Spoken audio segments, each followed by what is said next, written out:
Hello, and welcome to Shedding the Bitch Radio, where you can discuss, debate, and get advice on how to discover and shed the bitches of fear, insecurity, self-doubt, and negative mindsets so you can realize your dreams and life purpose and create and accelerate the riches you want in life. Join us here live every Tuesday at noon Eastern and dialogue with us at 818-572-2910. You can also chat with us at Blog Talk Radio /SheddingTheBitch or share your stories on our website at SheddingTheBitch.com. Whatever the bitch is that's holding you back from living your life to the fullest, it's not worth giving up the riches in life that you deserve. So call in now and let Bernadette Bowes know what's holding you back. 818-572-2910. Welcome, everyone, to Shedding the Bitch Radio. Yes, I'm Bernadette Bowes, and you see our smiley guest, Travis Taylor. How are you, Travis? Doing amazing. Thank you, Bernadette. You are welcome. I'm so excited that you're here with us today. And before we dive into all of that, although our conversation will be about broken open. That's right. Yeah, broken open. And I love that because immediate visual, broken open. But before we get to that, I want to thank our existing listeners and viewers because you have started to really elevate and escalate and accelerate the visibility of our show, both through Blog Talk Radio, iTunes, Stitcher, and anywhere you stream your podcast, but also on our YouTube channel, Bernadette Bowes Shed the BTV. And I so appreciate it. And please continue to like, share, subscribe, follow, and especially rate so we can be sure that we're getting in front of as many eyes as possible so they too can create the riches in life that they deserve. At the same time, for our new listeners and viewers, welcome. We are so happy that you are here. Thank you very much. Sit tight. Our episodes are always quite intriguing and yet very inspiring, motivational, and educational. So you learn a great deal while at the same time getting to know some great experts in, all areas of your career. Maybe you own a business or life. And again, if you like the program or you have a comment or feedback, please be sure to like, follow, subscribe, and even rate our shows on any one of the many platforms out there, especially Blog Talk Radio, iTunes, and SheddingTheBitch.com, as well as our YouTube channel, Bernadette Bowes Shed the BTV. All right. I do want to say that this episode is being brought to you by Ball of Fire Coaching, which is a leadership transformational and success practice helping professional women, both corporate and entrepreneurial, to really declare, own, and achieve their goals so they create riches in life that they deserve. You can go to balloffirecoaching.com to learn more. All right, I think that's all of our announcements. Let's get into this. And I need to set this up and tell you a story about our guest, Travis. According to our guest, we all have a capacity within us to shift our thinking, align to our spiritual sources, if that is your goal, or simply become happier and healthier by letting go of old stories or unconscious beliefs. In line with the Last Breath book, our guest, Travis Taylor, wrote a chapter called Broken Open, which is the story in part of his mother's suicide and his involvement in helping her plan it and her subsequent visitation of him when he was in treatment for alcohol and drug addiction, which was the first time he fully recognized that we live beyond our death. However, the most important message of the story is how our adversities, and his own, in particular, dying when born, struggling with PTSD, ADHD, addiction, coming out, getting HIV, struggling with injuries most of his life, have been synchronistic experiences that he needed to experience in order to learn and grow as a soul. Later in life, realized he was clairvoyant and had the capacity to help people heal. The more he worked with people at the spiritual level, the more he realized that our circumstances are designed by us so that we can learn to be our best selves learn to shed our limiting thinking about who we are, what we are capable of, and what we deserve. We all have the capacity within us to shift our thinking, align to our spiritual sources if that is our goal, or simply become happier and healthier. Again, by letting go of old stories and unconscious beliefs. This is what I want you to be listening for, because his story in itself is amazing, and we can learn so much from, and we're going to. But you should listen for whatever your circumstances are. The universe is conspiring in your favor to bring the event most helpful for you to learn and grow as a soul to you. Sharing vulnerabilities and challenges with others is a superpower. It is not a weakness. I love that. Love it, love it. You're going to learn how to connect to your own individual and unique intuitive capabilities. And then sometimes to move forward in our lives, you need to go back and heal traumas, taking a look without staring too long in order to embrace the lesson and move on. Otherwise, we keep experiencing it in new ways. Amen to that. All right, so let me introduce you to Travis. Travis is an award-winning host of the Divine Insight Show, an intuitive channel, Reiki Master, yoga teacher, life coach, and best-selling author. With humor, compassion, love, and inspirational wisdom, Travis shares simple yet powerful techniques to help seekers access their own unique intuitive abilities and tools to help them align to their best selves. Travis, an attorney, an adventurer, and athlete, spent most of his career working in human resources for the city of Seattle. In 2007, while in a Reiki class, he recognized he had spiritual, intuitive gifts that inspired him to help others heal. In his new book, The Last Breath, which he co-authored with mediums around the world, international bestseller. Again, that's The Last Breath. Clients describe Travis as a soul whisperer who provides a safe space for them to heal and become the person they have always wanted to be. Using powerful intuitive abilities, Travis quickly determines what is holding people back from being their most empowered selves. I want you to go to, while we're talking, divineinsight.com and learn all about him. All right, that was quite an intro there, Travis. I am so happy you are here. How are you? I'm great. Thank you so much. And with that story introduction, I feel like we can just go ahead and cut the show off. We've told everybody. No. We told them what you've been through. We haven't told them how they can leverage all your lessons learned and tips and tricks and whatnot to being absolutely wonderful today. Here's the book. Right. Unfortunately, I don't have a hard copy yet, but this is what it looks like. It was just released.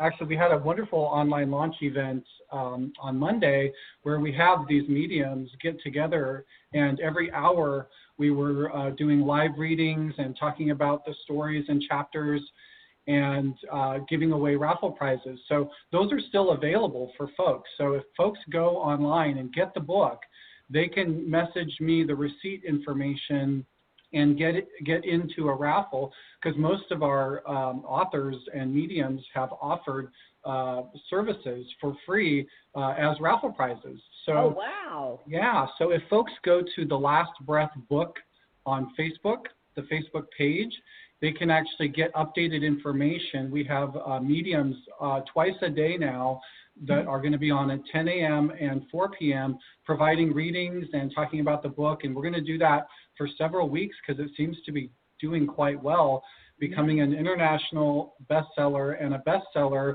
before we even launched the hard copy. So it was so exciting for us to share what's clearly a very powerful and important message for people. Very inspirational stories. So it's very exciting. Thank you. Absolutely. All right. The Last Breath book on Facebook. Check that out. And you might need to remind me. I'm going to want to bring that around at the end as well. Okay. Sure.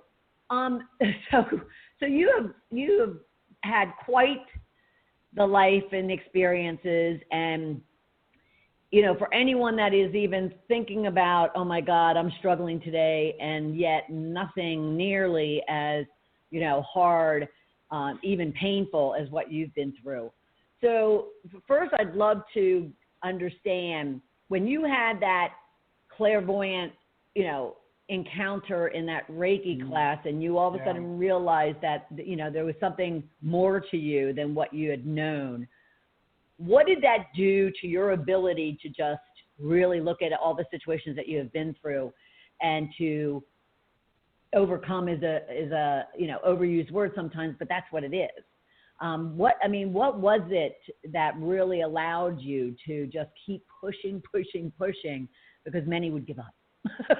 Yeah, thank you. And what I didn't mention in the intro about my story is my mother committed suicide. She had cancer, and she was in the dying process, and she asked me to help her plan her death, and it was a very difficult thing to do, and at a time when we needed to keep it from the family. But my brother also struggled with addiction and mental health issues. He committed suicide also, and this was about 4 years ago. Wow. And so, with me struggling with my own ability to sort of cope with my addiction processes and seeing the world in a way that, when you don't necessarily feel that other people can't see the things that you see, if that makes sense. So when you have these feelings or about what's going on in the world, and you might want to express them, and people are telling you you're crazy, a lot of times we tend to keep these things inside. So when I got sober the first time and went into treatment, it was after that I had something more that my spirit was actually calling for. And I wouldn't have consciously described it that way at the time. I would just say, I had this introduction to this woman who did energy medicine, and it sounded fun, which was true. And I think that is when something is exciting and enthralling to us, it's our spirit asking for expression. And so I took this class mostly because it sounded fun. Like I said, it was become a Reiki Master in 2.5 days, for $600 or whatever. And I was like, well, law school was 3 years and, $120,000, and I'm still learning that. So I sort of went in, both feet jumped in, and it was very fun. So what happened in that class was we were attuned, which is a level of healing, which is basically expressed in your body. We were attuned to the first level of Reiki, which is a Japanese form of hands-on healing. And the first attunement is to heal at the physical level. So our instructions were to work on another participant who was a stranger to me. And he was laying on a table, like a massage table. I was standing behind him. My hands were on his shoulders. And the instructions were follow your intuition. And I was like, well, I don't know what that means, but whatever. And then say whatever comes up for you. Just express it. And I was like, okay, well, I can do that. So I was standing behind him. My hands were on his shoulders. And all of a sudden, I just said, well, I think I feel like I'm just going to feel like I'm an X-ray machine. I'll just scan his body. And in that moment, what I realized is that I could see in my mind's eye, which is our third eye, his bones, his blood, his tissue, and much like you see on an X-ray, it was gray and white for the bones. And then I just scanned, and then I got to this area just below here, and I saw this red blob, which surprised me. Red felt like danger, something felt wrong, and I had a thought. My expression was, what's that? And the word pancreas came to my mind in capital letters with exclamation points. And then I sort of wondered what the pancreas did, and then all of a sudden I knew that it regulated glucose in the blood and that his blood sugar was way off. And I told that to him. And I said, what's going on? You have this thing. And, I never had anatomy. I was a lawyer. And so, but I knew I was right. I just absolutely knew I was right. And so he said, yes, I have adult onset diabetes. And then in that very moment, my instructor, who was standing about 15 feet away, turns and looks at me and says, Travis, you're in his pancreas right now, right? And I was like, how did she know that? He's over there. I'm standing behind him, but we had just talked about his pancreas. So what I realized was that, wow, I do have some capacity when I create space between my thoughts to communicate and interact with energy in the body. They call that medical intuition. And I was like, okay, well, this is fun. I can't not do this more. So over time, from then, 2007, I was just grabbing everyone that would come onto my table. My colleagues in volleyball would say, can you do that thing to my elbow that you do? or whatever. And what I realized is that the universe was bringing to me clients to help explain to me and show me why we were here, as beings, as souls. And then I would start getting information about past life traumas and people who actually had blocked energy bodies and just all these things. And so as I realized, both working with clients and in my own healing process, that all of the circumstances that sort of, one perspective would be to say, beat me down, like having ADHD, which is incredibly challenging to navigate life. Sure. And PTSD, where you're always on and, jumpy and like agitated. So how do you manage that? Right. Getting HIV when I was in active addiction, and then having a challenging coming out process, and always seeming to be injured when I tried to express myself physically and athletes and things. It was like, wow, all of these things, people might say would break me down or break me apart or Reasonable. break my heart, right? Reasonable. And I realized that it wasn't that I was broken down, broken apart, had a broken heart.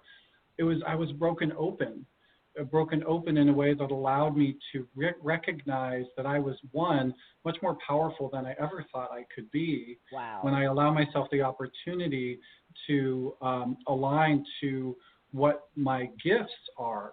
Yep. And my power.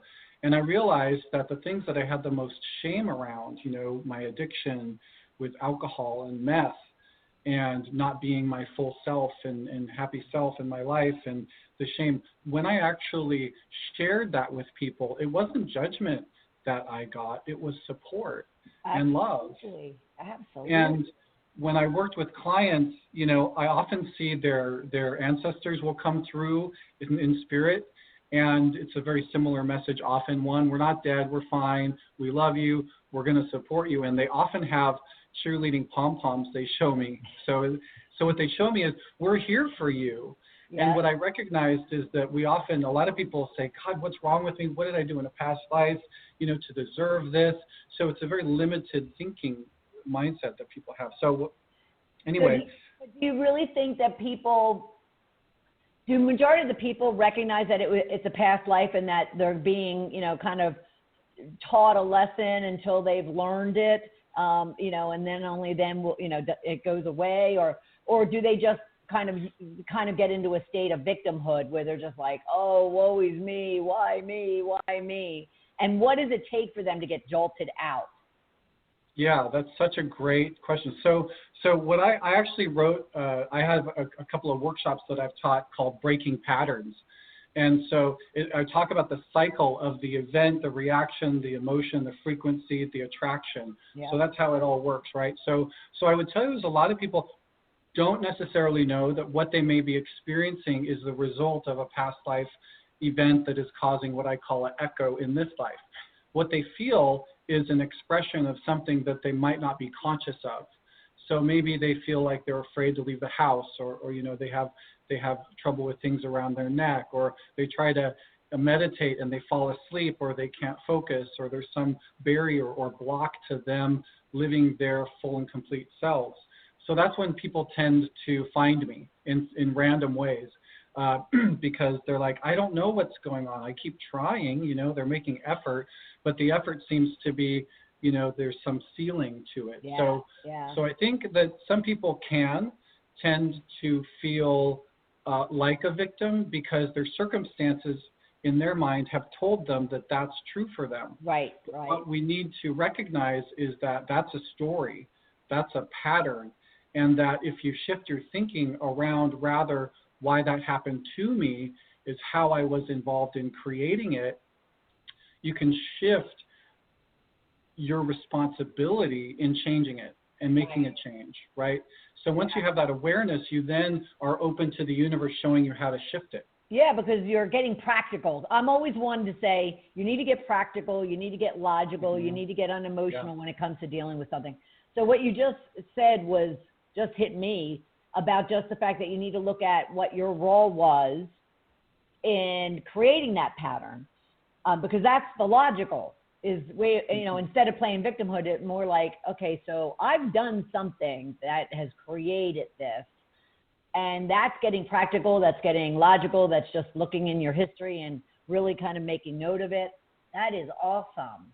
Yeah, and when you're able to start asking yourself those questions, you can get through maybe the surface thinking and get down to your subconscious thinking or subconscious programming, right? Which might say things like, I deserve to suffer. Some people want to fight against the suffering, but then they keep creating situations of suffering and wondering why. Yeah. And so as an intuitive, when I do healing work, at a distance even works the same as if somebody's in front of me, is I can see the energy frequency of that pattern of thinking in the body, and we can go to the source, actually, and it might be their own circumstances of betrayal in this life, for example, or whatever it might be. But we actually can go and shift that narrative and say, how do all of these things that are happening, quote, to me, serve me? How have they served me? What is it that I have learned from them? Because until you learn that lesson completely, you're going to keep facing it. That's the way it works. We actually, when people ask me, well, why do we come back? And so imagine sitting at a table, an etheric table, and you're deciding, because we're eternal beings, we cannot die. Our spirit just doesn't die. We just continue to come back. And most of us are rather stubborn, so we like to learn in a third dimensional, concrete way. The reality, I can feel, I have emotions. Think about sitting at a table with all the people you respect in spirit, maybe an archangel, Michael, maybe God, maybe Buddha, maybe a loved one or a shaman, and you say, I really want to learn self-love. I really want to get it, and I want to learn unconditional love, or I want to learn compassion.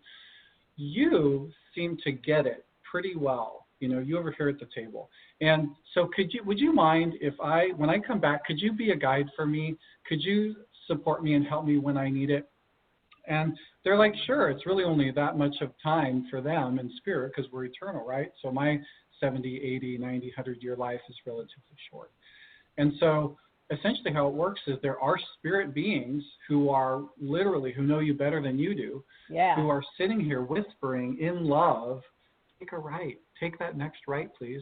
I love you so much. Please take a right. And maybe you'll say, I feel like I want to take a right, but I'm just going to take a left.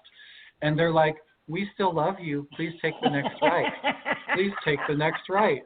And they're trying to help us on our path. And sometimes we listen and sometimes we don't, but it's never out of judgment. And they're not tapping their feet waiting for us. Right. But you also said, and I want to make sure this is clear, because you also said that you could ask those spiritual, souls that when you come back, could you be my guide? But you don't mean come back like in the next life, because someone wants help now. They could look to those sources in order to ask for love and help and guidance, right? Yeah, thank you. What I meant was, before we incarnate, we make an agreement, a soul agreement with a being or beings. To be our primary guides. And then when we're born, those beings are available and are always with us to support us.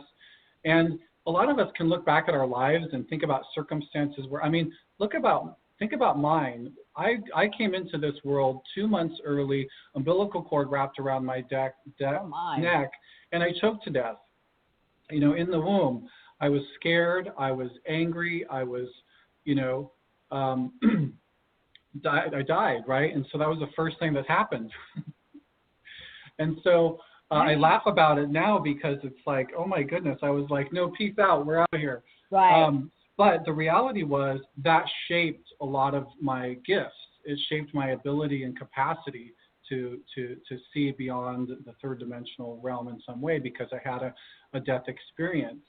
And, we all can access our intuition, and we all can ask for that guidance that's available for us. But what we don't do particularly well, because we're unpracticed and we don't remember, is how to listen. Listen to ourselves, listen to the universe, listen to the messages, listen to our intuition. We're and they call this, in some sense, I'll get a little bit esoteric, the yin and the yang, the balance of power and quiet.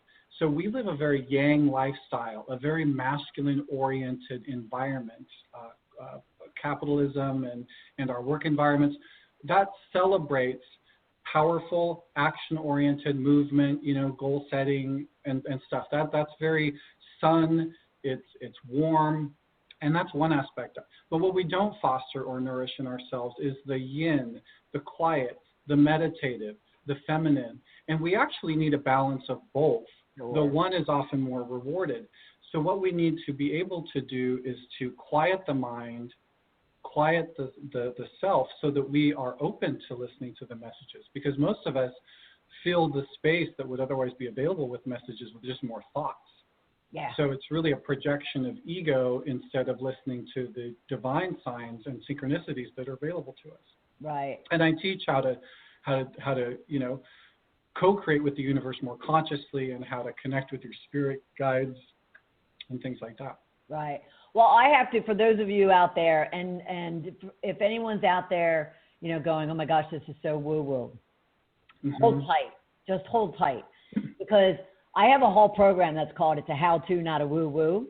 Because when I left corporate, so 12 years ago, and started going out on my own, but also at the same time going through my shedding process, as my universe is based on, I kind of like resisted all of this spirituality. I am religious, and yet I didn't see, kind of the difference when people would say, well, I'm not religious, I'm spiritual. And I'm like, oh, whatever, But as I started getting into it, and I started really focusing on my mindset and my heart, as opposed to, like you said, the yang of everything that's out there. For those of you listening, questioning what we're talking about today, trust in what Travis is saying, and trust in his work, because it does open up a world for you. And what it's doing is, just like his title, Broken Open, it's opening you up to all the beauty and all the wonder of the world. And if you told me even 8 years ago that I'd be saying words like this, I would have told you you're crazy. Because if you would have told me 15 years ago I'd be on a talk show talking woo-woo, I would have told you were nuts. I'm a lawyer by trade. Right. I mean, my mindset is around science, and I'm actually have a pretty scientific mind. I feel like I have to see it to believe it. So when these clairvoyant experiences were happening, I couldn't deny it. No. When I looked back at the circumstances of, for example, a car accident that I had when drunk the day before coming out to my dad, when I had been asked by my mom not to for 4 years, from 19 to 23. I was, drinking heavily, going to college, and I was in a car accident. And I remember I blacked out at a bar in Spokane, Washington, where I grew up, and I remember waking up, and I was driving 95 miles an hour down a highway in northern Idaho, Highway 27, and I saw in my mind a church to my left, and it seemed abandoned, and I remember wanting to turn into the church. So I turned into the church at 95 miles an hour, and I rolled my car several times, and I ended up, upside down. And then I remember the cops coming, and they actually called my mother, who, thank God, answered the phone. Obviously, it was a DUI situation, but the cop got a call that someone had driven their Toyota truck into Lake Coeur d'Alene, and he couldn't arrest me for a DUI because the jail was full. And so he gave me to my mom and said, I'm going to give him an inattentive driving ticket, the same as blowing a stop sign, and let you take him home. So that whole circumstance shouldn't have happened. One, I walked away without injury. Thank God. Thank God. And thanks to the guides who held me and supported me in that accident, saying, and the next day, my father, who's NRA gun-toting Republican cowboy, that's my father, hydraulic engineer. And he said, Travis, what is going on? Something is up. And I came out to him. I said, and that was what was like, and he said, Trav, I'm so sorry this burden has been on you and your mom for so long, and now you can hug me and really mean it. I'm going to cry. And he hugged me, and he said, I sort of had a hint when I would, talk to you in college, and I'd ask you if you have any girl problems, and you'd say, well, there are no girls, it's not a problem. But, that whole thing was around my mother thinking that she would have to choose between a husband and a son. Yeah. Oh, and yeah. So, and that was one of the experiences, and actually I don't talk about that one in the book, because it's really, the book is really more about the story of the synchronicities. Right. That when we look back, we can say, look, what are the things that I have brought into my life, and why? Right. Because when you asked me earlier, it's like, well, what sparks the change? It's the desire for something different, but not necessarily knowing what to do with it. So you can actually do that at any time. You say with your voice to the universe, it's called a prayer in religious circles, but it's really just a manifesting tool. Help me. I don't know who you are, but I know you're there, and I really need help. Please show me in a way that I could easily understand what I need to know today. What can help me today, right now? Please bring some magic into my life. And you'll be amazed at what you can do with creating these sort of manifesting tools, because it's entirely possible. You do, and this is not just me making it up. It's not woo. It's actually science. I mean, there are studies that demonstrate this. I've had guests on my show for years talking about the science supporting this energy medicine practices. So, right. so it is scientific. So other than, and I love that one. Whether they call it prayer, whatever they call it, just ask for help to the universe. Mm-hmm. Yep. What else? What other advice would you have for those that are having a tough time, that are struggling right now? Tactical things that they could be doing in order to kind of make a shift in their life. Yeah. So it's interesting. I'll actually talk about this a little bit differently. So often I also pull animal cards. When I've worked with clients, I've had animals come up, and it was just like always the weirdest thing. I was like, why am I seeing a beaver? But then I shared information about what the beaver had for the person, and they were like, oh my God, I love beavers. I've always loved beavers, and I have a stuffed animal on my bed. I was like, okay, it's really weird, thanks. But I've been pulling the wasp spirit card for people lately, and the wasp spirit is really about letting ourselves know that sometimes life stings. And it doesn't mean you're doing anything wrong. It doesn't mean that you suck. It doesn't mean that you're a failure. But sometimes there are just circumstances that just aren't ideal. And so when people feel like they're struggling or suffering, one, know that you're not alone. Know that you can always ask for help. Yes. Also, you aren't a failure because your circumstances don't meet your desires. It's a lesson that think about what we have all done collectively as a human population right now. We have created a world pandemic for everyone, all souls, to, in the same time, relative time span, go through a very similar experience of stop what you're doing, quiet, pay attention. What's going on? What are your values? Who do you love? What do you want to do? How do you want to spend your time? These are all very big questions that we are all asking ourselves. Yep. So when we're in those situations, a lot of fear can come up about, oh my God, I don't know what I'm going to do. What am I going to do? How am I going to pay my bills? I lost my job. And all of a sudden there's relief packages coming out. Creditors are allowing deferments, all this stuff that says, you can't get evicted. All of these things that are saying, no, we got you. And so what I would tell people is, look but don't stare. I mentioned that earlier. Yes, understand your circumstances might not be ideal, but don't dwell on them. Yep. Find, because you will always find something to be grateful for. The vibration frequency, talking woo-woo here, the frequency vibration of gratitude in the body is a very high level, similar to love, the two most highest in the body.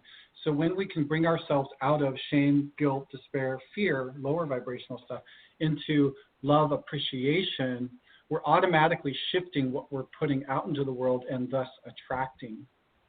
I would also say take a look at your relationships.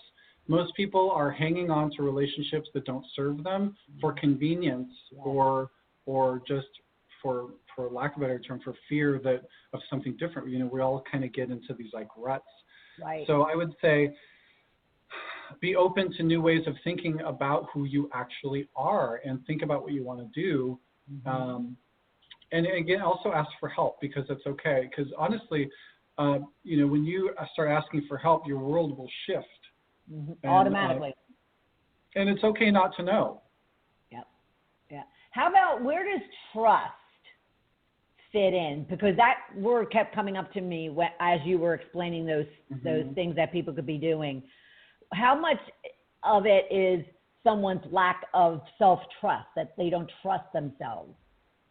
A lot. In fact, and mostly, speaking from myself as someone who had spent much of their life in active addiction, I went to rehab not once, but twice. And in that circumstance, when you do something that you at some level know isn't good for you, but at another level, your brain and mind are hijacked by what I would say the dark night of the soul, the shadow self, the ego, the thing that needs expression that isn't getting expression, so it sabotages. So I would say that trust is something that is important to develop with yourself. And when you do the things that you are in integrity with, in high integrity with, then that trust will develop much more quickly. And I feel like there's this shame. I feel shame energy around this idea around trust, because many of us are stuck and feel stuck. Yep. And then we blame ourselves. And I just posted something yesterday actually about, self-judgment and self-criticism is a life sentence. And it's forgiveness that allows you to be, let go for time served. Right, you don't deserve to suffer anymore at all. So focus not on the past that cannot change, or the future that doesn't exist yet. All you can really do is focus on what can I do right now to support and love myself.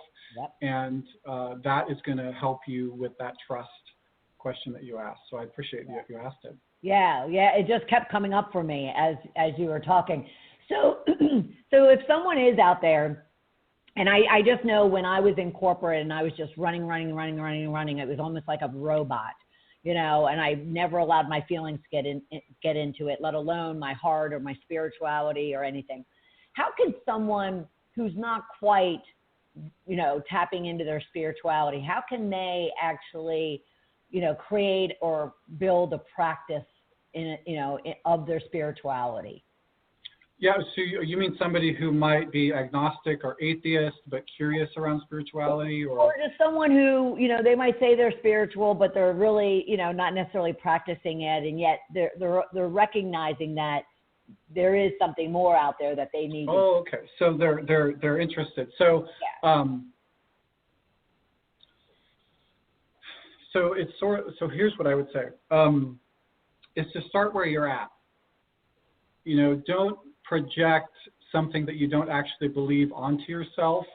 And at the same time, there's this idea around fake it till you make it. So it's kind of this like dance. But essentially what I'll say is, two things. One, there are a ton of like books that kind of help explore different spiritual practices that might resonate with you. I didn't realize that some of the core beliefs that I held about myself as a human or a spirit actually are very much in line with Taoism and Buddhism than forms of Christianity or anything else. But really the messages are quite similar about spirit. One is our spirituality, I will just tell you because I've seen people with lifetimes, right? So if I go to your Akashic records, which is the record of all of your incarnations, and I say, how many has Bernadette had? And I say, okay, well, so I see 275, for example. Woo!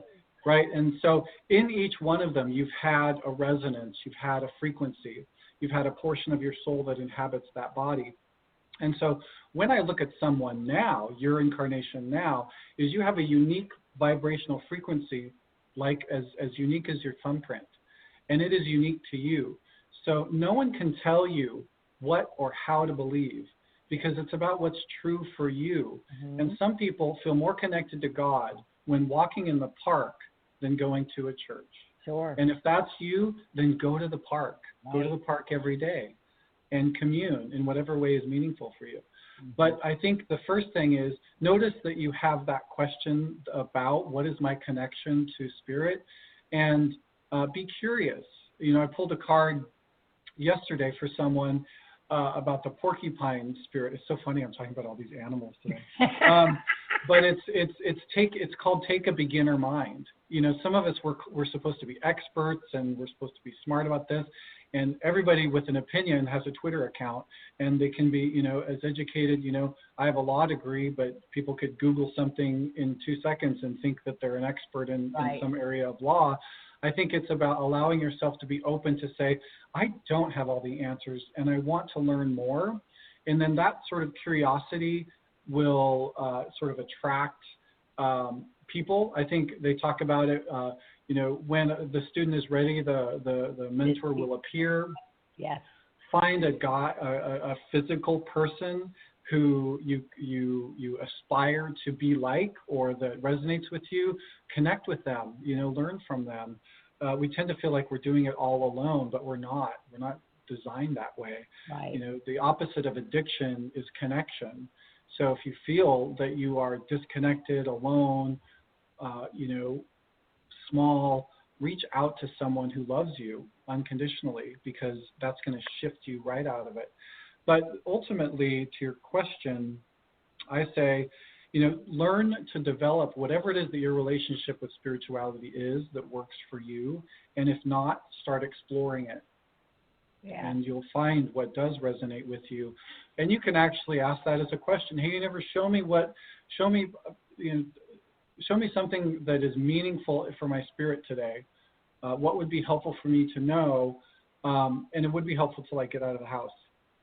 You know, obviously wear masks, be safe, care for others, all that stuff, because we're still in this. It's so wild that I moved to LA last year from Seattle after 20 years there.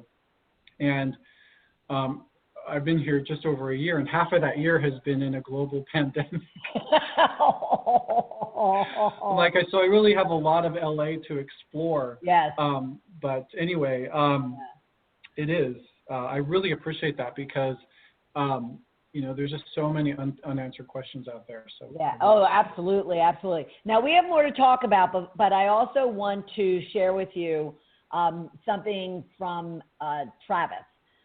So, you know, pen and paper if you need it, everyone. But he's offering a free 15-minute energy assessment for new clients, where he can quickly tune into your body and energy frequencies and provide specific, detailed information to help you heal, release blocks, and create more wellness in your life. And as well with the energy assessments, there's readings, coaching, mentoring, and healing sessions, and you can learn all about it at divineinsight.com/intuitive/sessions. All right, that's divineinsight.com/intuitive-sessions. And take advantage of it. I mean, why not? Getting, you know, I would say that to kind of add to his answer to the question of how can someone get, you know, into or start, you know, finding their spiritual practice. Even reach out to someone like Travis and allow him to tap into your energy, you know, frequencies and your body frequencies, and help you get unblocked and help you to create more wellness in your life. That could lead to you then having room. I always look at it as, you know, let things go, shed, so you have room to bring in new, you know, more enriching, more beautiful, more healthier things into your spirit. But talking about intuitive sessions, how can someone learn, you know, because I'm always intrigued by it, and I have a degree of intuition. I always use my intuition, but I would, you know, love to find that other level. How can someone learn to, you know, become more intuitive? Yeah, thank you. And that is one of the most important questions that we all ask. And even as an intuitive, I have the same questions. Is this my own thought, or is this coming from a divine place? And so I will tell you, it's basically, it's your third eye, and energy frequency, metaphysical information literally comes in through the back of the head into a point at the center of your head, and this is your third eye. And this is where the brain is. So the brain sort of governs the 5 senses, the taste, smell, touch, feel, hear. And so what happens is information comes in through the back of the head, and then our brain wants to understand it and interpret it, often getting in the way, misinterpreting it. So what I will tell you is it's a muscle like any other, your third eye. So you want to practice. You want to identify practices, and there are many that you can do. I teach them to folks, and that you can learn to develop your intuition more concretely. And I just want to say, people often think and expect to be clairvoyant, or they want clairvoyance to be the goal. And clairvoyance literally means clear seeing, is that I can see an image in my head that is outside of the third dimensional realm. So if I ask you to close your eyes right now and picture a tree, and I want you to picture the bark of the tree, the branches, the type of tree, where it is, you can see that tree in your mind, right? Yep. And I presented that image of the tree in your mind. So clairvoyance is you allowing the universe to present you with that picture in your mind, and your job is really just to notice what picture it is and start describing it.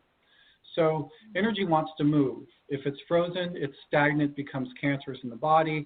Energy always moves, even if it's solid isn't solid, right? The particles are still moving. Right. And so I always tell people, you have to be inquisitive and ask questions and get the answers. And I always have a pad of paper with me when I'm doing channeling, because I want to start writing down what it is that I'm feeling or sensing from the question that I ask. And it's just something that requires practice. Yeah. Awesome. All right. Yeah, but also I'll tell you, there are also things you can do. Like if you get a message and the message is a laundry list, or it sounds parental, that's probably an ego projection and not from the universe. Remember, the universe and spirit, it comes from love. And so the messages are always going to be loving. And if they're not, they're coming from something else, often a self-judgment. Oh, that's interesting. So you can actually categorize them, Yeah, it requires a level of discernment. Right. And self-awareness. Yeah. Self-awareness. All right, divineinsight.com. We have about a minute. What last juicy tip would you want to share with our listeners and our viewers? Thank you. I think one of the most important things is to allow yourself to be authentic in what you're expressing. So if you're angry, allow yourself to be angry, and express it in a healthy way. But really focus on gratitude. I think I mentioned this before, but anytime I'm feeling really off, is I go and I do something generous for somebody, because generosity and anger can exist simultaneously in the body. And so I think really the message is that you're not alone. You always have the love and support available to you. And it's important that you ask for whatever it is that you want, because it's available. Excuse me.